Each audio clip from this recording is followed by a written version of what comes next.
Whenever customers are faced with purchase decisions, they usually weigh the product or service's asking price against its perceived value. Hi, my name is Okinyo Mark, and welcome to this week's edition of Marketing Mondays, your gateway to weekly marketing mastery. In this week's topic, we are looking at the word brand value. We want to understand what it is and how to potentially create it. So, we've already established that value is more than a price tag. It is the mix of benefits that a customer gets in exchange for what they have to spend in order to get that transaction completed. Let's explore benefits. So, benefits, as you're spending time here, benefits can be in the form of positive emotions that I feel once I've completed the transaction. It could be in the form of cost savings. So this means that a customer has a threshold of how much they're willing to pay for a specific product or service. If the amount that they pay is slightly less than what they would have been willing to pay, then they have, at least to them and their perspective, they have made some cost savings there. It could be in the form of met expectations. So there have been cases whereby you see something online, you order, and then you find that how it looks is not what has been delivered.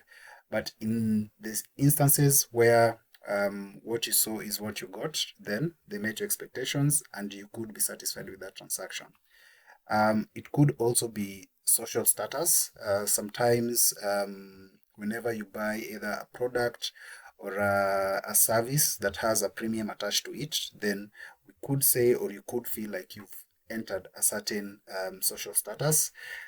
It could even be in the positive shopping experience. So, how you went through the transaction, how the customer service people interacted with you, the delivery process and fulfillment, up to the point at which you are able to get your product or service delivered to you.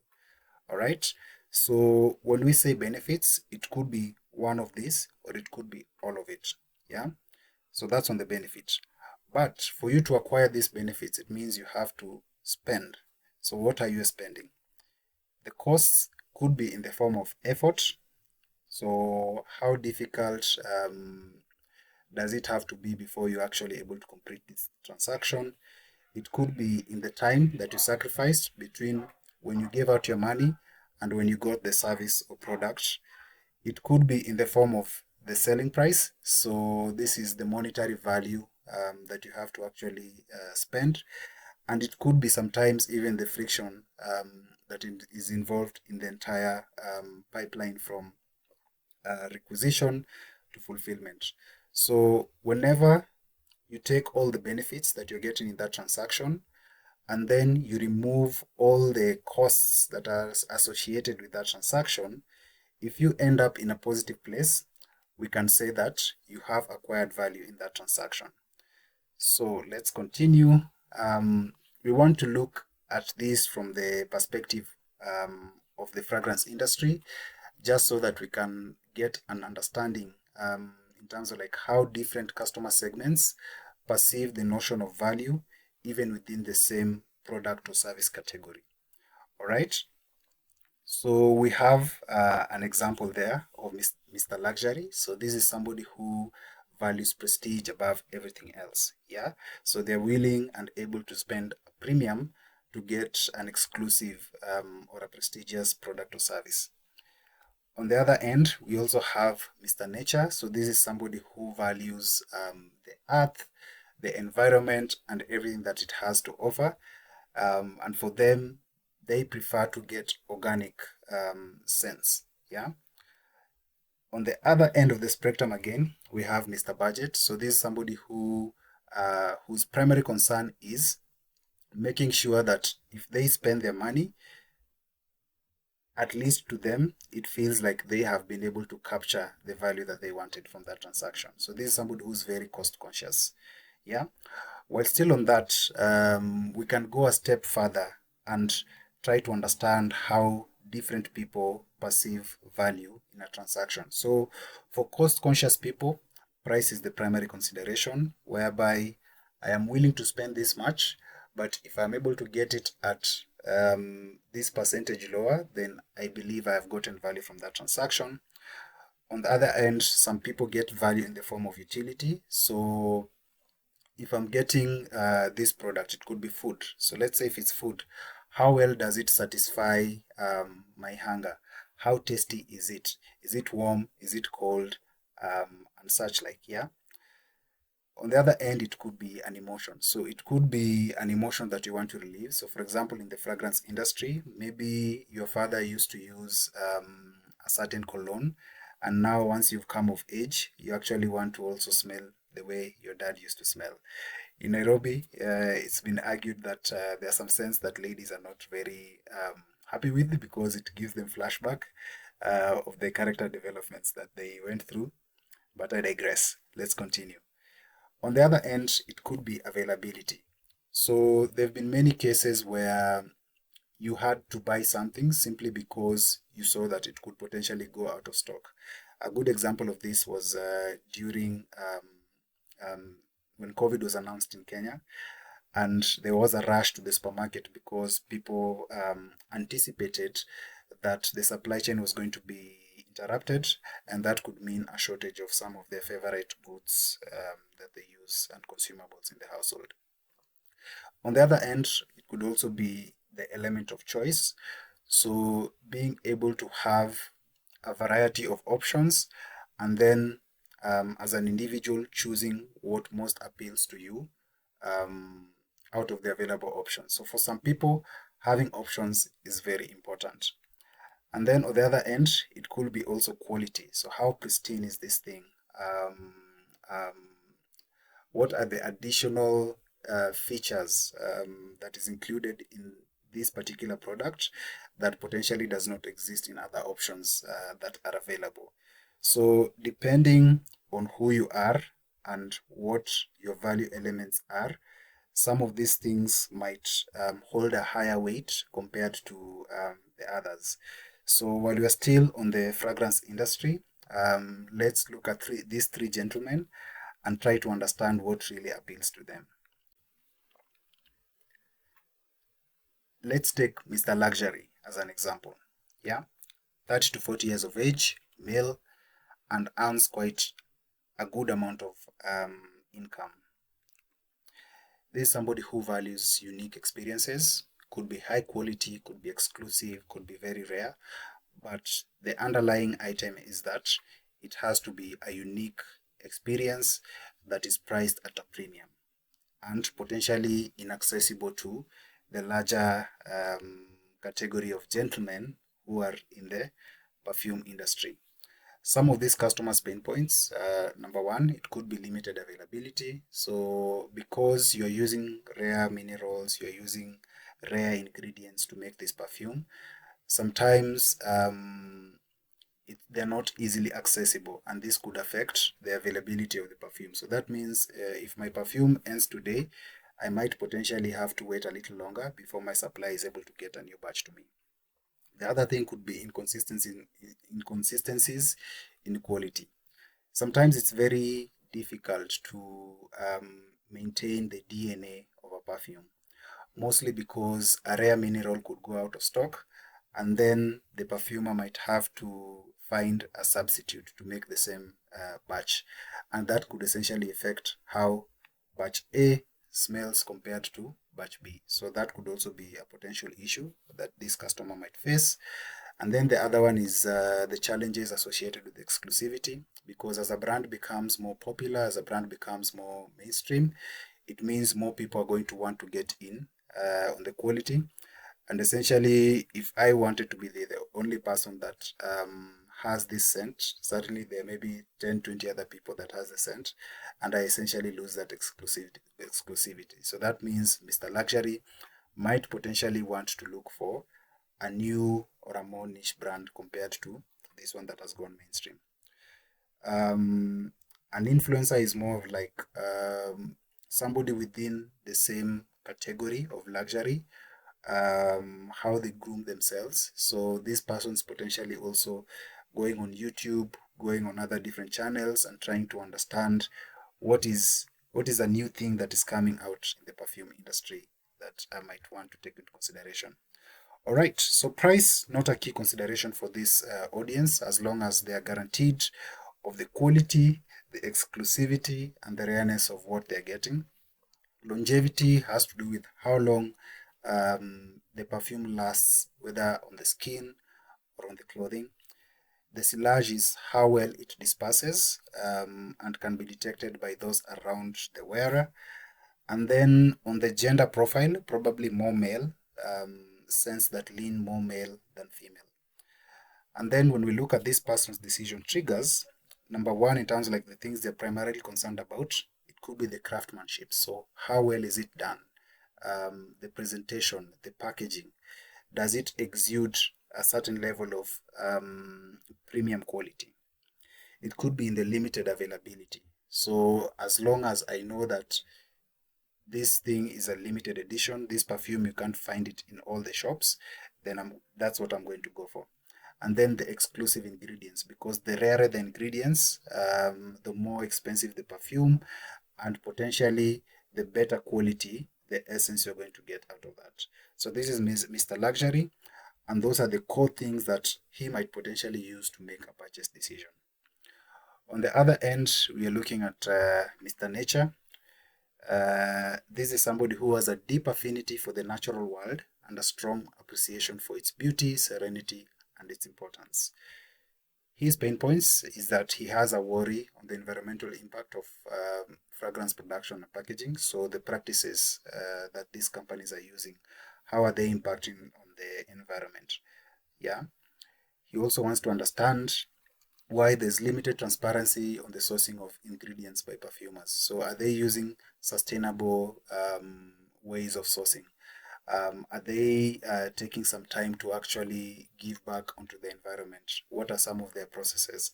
And then also, he has a desire for brands that actively contribute to nature conservation. Yeah. And those are some of the core pain points. So as this person is looking for the fragrances, when we say price, potentially 50-50, whereby he might not necessarily mind spending a bit more for getting a certain level of quality. Longevity could also be argued to be 50-50 for this demographic, mostly because they're concerned with organic things, and we know that organic things, they are degradable, and makes it easy actually for them to go back to the environment. And yeah, I think you get the point. So if it's things that are they don't kind of like spend too much, it doesn't have like a lot of chemicals, then potentially that might make sense. The silage, they're not really concerned with their fragrance being so strong that it actually chokes out those who are around him, because this is somebody who values the smell of nature. It means they enjoy natural smelling, because nature is, it's soft, it welcomes you in. Yeah. Primary considerations when it comes to the decision triggers, at least they have to be using organic ingredients. They want to shop from a brand that has a specific care when it comes to the environment. They are into natural scents. So these are things that potentially have a woody smell, some floral blends, and some spicy blends as well. And then also they're looking at the eco-friendliness of the packaging for this product or service. And then also looking at Mr. Cost Conscious. So just to highlight that a cost conscious person doesn't necessarily mean that they're cheap. It just means that they prefer to get value for the money they spend. Some pain points that this individual might be facing is that they worry a lot about not getting sufficient value for the money they spent on a fragrance. It could be that they have a feeling that affordable fragrances may not necessarily convey the same social status as the higher priced options. And then also they have limited options of quality that is available at lower price points. Yeah. So this is somebody who does like a lot of comparisons to ensure that whenever they make that purchase decision, they have gotten the maximum return on it. Price to cost ratio. very important to them, which could argue to be a key consideration. And then what is also like very interesting for this demographic, in as much as they are cost sensitive, they also want to ensure that they get the longevity, the silage that lasts almost at the same level as premium perfumes.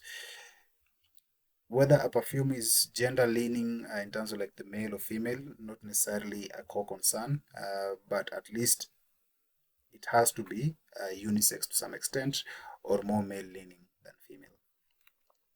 Primary consideration, obviously, affordable price point, that takes the lead. Versatility, because this is somebody who wants to ensure that they are getting the maximum return on their on the money that they are spending. This means that if I buy this perfume, I might be able to wear it to a date, I might be able to wear it to work, I might be able to wear it during the summer and during the winter as well. So something that is a bit more all-rounded. On the other end, they are also concerned about transparent pricing and value proposition. So if you're saying that this perfume is 8,000 shillings, this perfume is 20,000 shillings, what has actually gone into its production that qualifies for it to charge the amount that you're charging for it? So these are three different people, all valuing different things. All right. So we want to look at how brands might create these value elements for those three individuals. So, like we said, in any industry, there is the basic expectation of what a product or service is supposed to deliver. In this case, in fragrances, we have longevity, so which is the duration of time that a fragrance remains detectable on the skin or clothing after application. We also have the silage, how far and wide the fragrance will project and is noticed by people around the wearer. And then the gender. So sometimes marketers market a perfume as either more leaning on the masculine side or the female side, or even sometimes unisex, depending on the scent profile. So maybe potentially it has more florals, sweet smelling. So maybe that could be considered to be more female. And then maybe the ones that are a bit more woody, leather scents, tobacco scents could be more leaning towards the male side of things. So what can a perfumer do to be able to create the value that appeals to the three gentlemen that we talked about? So one of them could be in the ingredients used. So the quality of ingredients used in a fragrance can actually impact its overall performance and longevity. Yeah. So if I'm going to sell to Mr. Luxury, I want to ensure that all the ingredients that are going into that perfume can give me better longevity and better silage. Same case for Mr. Budget as well. And then also the application needs. So sometimes the time of day that you use your perfume, the occasion, is it office wear, is it casual wear, is it evening wear, and sometimes even the seasons. So whether it's summertime, winter, and all these others, it can affect how your perfume performs. And also potentially you want to get compliments, maybe you're indoors, you're outdoors. That also affects the ingredients that are going to be used, so that we can ensure that the perfume gets the maximum performance depending on the occasion that you want to wear it for. And then on the other end is also the scent formula. So the scent formula is more around the profile. So how does the perfume smell? So there's usually floral scents, fruity scents, spicy, aquatic, so more smelling like more like the ocean. There's woody and musky scents as well. And depending on what you're going to go for within the customer profile or customer category, some scents, for example, if you're going to appeal more to the male side, then potentially moving away from the floral or fruity smelling scents might make better sense. Yeah.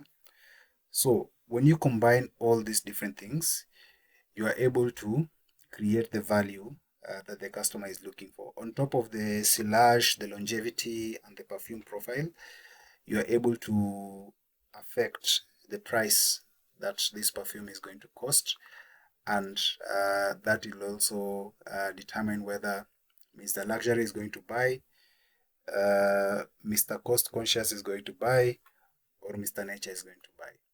So now that we've understood what value potentially looks like in one domain, which is in the fragrance industry, let's try and see some potential brands that these three gentlemen could shop for. All right, so Mr. Luxury, like we mentioned, going for niche, premium, and luxury brands. So Tom Ford, Amouage, Yves Saint Laurent, Creed, and Hermes. So these are the brands that this person could potentially buy and shop for, because they exude the values of uniqueness, the values of premium craftsmanship that this individual would be looking for.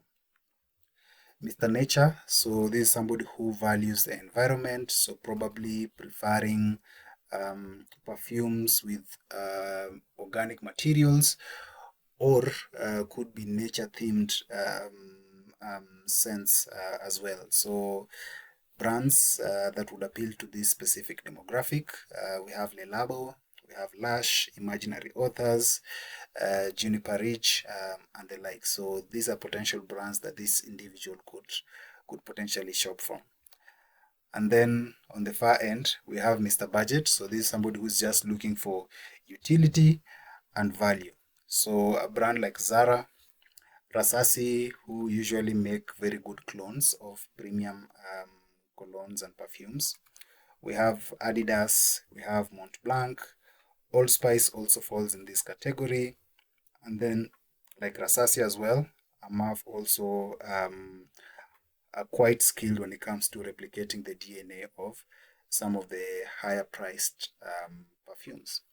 So yeah, like I've mentioned, when it comes to being able to create value for different customer segments, start by understanding those segments, measure the value, and also on top of that, you need to ensure that you're forming relationships with your audiences. So you're trying to understand how their needs change over time, and then what affects their decision making and decision triggers.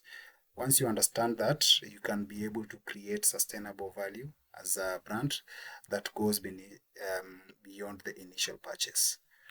So that is it for this week. My name is Okinyo Mark again.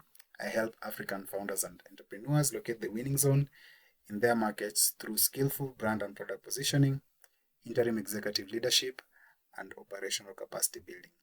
If you want to talk about any of these topics, those are my details. You can reach out to me at any time. Follow my platforms on my channel, and see you in the next edition. Cheers.